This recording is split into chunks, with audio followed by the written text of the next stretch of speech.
তারা যে পরিমাণে ছাত্রদেরকে খাওয়া দাওয়া করায় মানে বড় ভাই হিসেবে অথবা যে যত্ন নেয় আমাদের মনে হচ্ছে যে রোগের যত্ন নেয়, মানে রোগ কাটে না, রোগের যত্ন। তো সবার কাছে একটা প্রচলিত কথা হয়ে থাকে, সেটা হচ্ছে শিবির রক কাটে।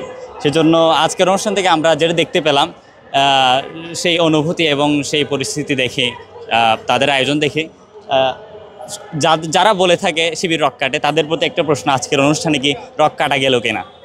আসলে এটা এক ধরনের মিথ, শিবির যে রক কাটে বলে। আসলে শিবির কোনো রক কাটে না, বরং শিবির শিক্ষার্থী বান্ধব কাজ করে এবং শিক্ষার্থীদের উন্নয়নে সবসময় কাজ করে থাকে, আর তারা সবসময় শিক্ষার্থী বান্ধব। আমি জিজ্ঞেস করছি যে শিবিরকে আসলে রক কাটে কিনা, কিংবা শিবিরকে এটার কোনো প্রশিক্ষণ দেয় কিনা, কারণ এটা একটা মিথ। সবাই এটা প্রচার করে, অনেকে যারা শিবিরের বিরুদ্ধে কাজ করে তারা এটা প্রচার করে, কিন্তু এটা আসলে সত্য না। এই জন্যই তাদের উদ্দেশ্যে এটা লিখেছি আমি। ছিলাম যে আমাদের সময়টা মনে করেন যে হারাম সম্পর্কে অনেকে জড়াই যাচ্ছে, তো যদি আমাদের বিয়েটা একটু ফাস্টলি করা হইতো তাহলে আমাদের জন্য খুব ভালো হইতো, যে আমরা হারাম সম্পর্কে জড়াইতাম না। এটা যদি মানে আমরা এখানে সেমিনারে দেখলাম যে বলতেছিল এই কথাগুলো, তো আব্বু আম্মু তো এখানে নাই, আব্বু আম্মুরে বললে যে নিজের পায়ে দাঁড়াও তারপরে বিয়ে করো, তো এই জন্য আর কি বলতেছিলাম এখানে।